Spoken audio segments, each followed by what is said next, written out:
the Prince of Philly, everyone's calling this guy. But Doc's recent comments about Tyrese Maxey, he said he's the most impressive player he's ever had in his 21 years of coaching, which is that's a pretty big thing to say about a guy for a Doc who's been coaching for so long. Impressive young player, right? Young player. Right? Yeah, most impressive is a young player. Yeah, in 21 years. I mean, I guess Maxey is young, so maybe that's why he's saying that, but I don't know. But Doc's coached a lot of good guys in his in his tenure of coaching. So big praise coming from Doc.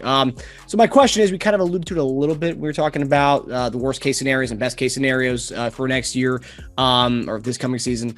But if Maxey does develop into this all-star, which a lot of people think he is training in that direction, does he become the Sixers' second most important player? I know we talked about being the big three with Maxey, Harden, and Embiid at the end of last season, but does he become that second pivotal player if he does become the all-star that a lot of people think he's going to become this coming season?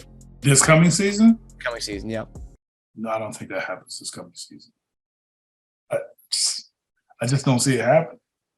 I think he can improve, but I don't see him being the number 2 guy. I just don't think they'll use him that way. I don't think, like I said, I don't think it's possible for him to, be used that way if he's not the primary ball handler and you still have Tobias. I think he's going to be improved, he's going to be better, and he's going to be a huge part of the team. I just don't see him being a number 2 guy. Teja, what are your thoughts? I know you're a big Maxey guy. For the future, yes, absolutely. Right now, no, I think he takes a lot of pressure off of Harden having to score that 25, 30 a game. He doesn't have to do that anymore.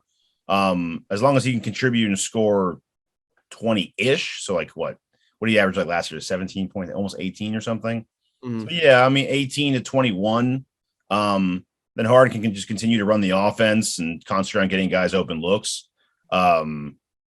For reasons I listed before about Harden not losing a step, that's why he's the second most important player on our team, because if he looks really good. The one thing that I think that we have to kind of look at is a lot of last season, James wasn't there. So he was playing in a different role. Yeah. But now if James is there full time and other guys are there, I'm not sure that what he'll be asked to do will be that high for him to be a number 2. Maxey, you're saying? Maxey. Yes, Maxey. Okay. That's what I'm saying. I think when Ben didn't play and James wasn't there, his responsibilities and everything went up, and he's like, everybody like, oh, he can do it. We didn't see enough his first year to really think that he could be that guy. So he's kind of shown that he can take that next step, but I just don't know if that next step can be, I don't believe it can be next year because of the other guys and the expectations on this team to compete for a championship. Yeah, I think Maxey can thrive, and I think that part of that is that he doesn't have that pressure. I think it's good for him and Harden. Neither one of them have the pressure to be like the sole 2. I mean, they could be 2A and 2B, right? So, I mean, as long as Harden's probably the A.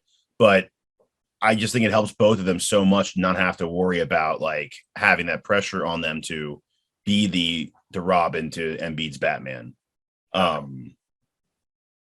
But yeah, I mean, I just, you have to be incredibly efficient in his, and Harden could also rest games if that hamstring's starting to linger, or, come back or whatever. He can rest, and Maxey can be the full-time ball in his hand guy and put up 30 plus if he wants to.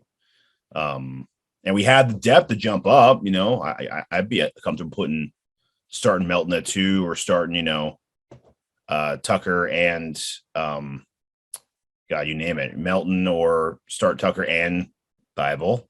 But yeah, I think future wise, yes, he's the second most important player on our team. But next year probably not. But what do you? But Eric, what do you make of Doc's comments on Maxey? That for a guy who has coached for so long to say he's the most impressive young guy he's coached, big praise, right? Yeah, it's big praise. I mean, I don't know offhand how many young guys Doc has really had a chance to coach and play at the same time. Guys, that's the kicker right there. Coach and play. I mean, and plus Doc's had some success where he wasn't always picking high guy, having high picks. True. So I don't think he's had situations where he's had a lot of lottery players or guys with those expectations coming in while they were younger. So Rondo would come to mind as far as a young guard. Yeah, that's the only one I can think of. Yeah, Rondo wasn't young, but Rondo was in, I don't believe Rondo was a one and done. So, they won the championship Rondo's rookie year. Yeah. Yeah. But Rondo also had those other guys with him that year too. So, yeah. Well, I mean, it's kind of similar, right? But he didn't have to be the number 2 guy. That's all I'm saying. No. Yeah, I don't think Rondo ever had to be the true. Yeah. So, that's what the expectations for. It's good. I mean, if Doc sees that, he sees something in him, and I guess I can't say Doc is wrong, and that's how he feels. I just don't know offhand like how many guys he's had. I just know that Doc's had some good success, and I don't think he's had a lot of guys with that are younger with the expectations of being kind of what we see Maxey turning into. Yeah, and even with Rondo, I remember there being some problems, like team problems with him, even when he was young. Even so, you definitely don't have to worry about that with Maxey. Maybe that's part of it with him as Maxey. Yeah, I think part of it is not just his game as far as what he does. I think it's his game. I think it's his preparation, mentality. I think the way he works, and then his probably the way he receives coaching. So I think it's a combination of all those things. Yeah, I agree. Yeah, Rondo was 2 years at Kentucky, and they're both actually the 21st pick of the first round. They both were, Maxey. Wow. And both Kentucky guys. So wow. Yeah. He was 20 his rookie season and 21 his second year. So it's very, very similar. Yeah, it's pretty crazy. A lot of parallels there. Yeah.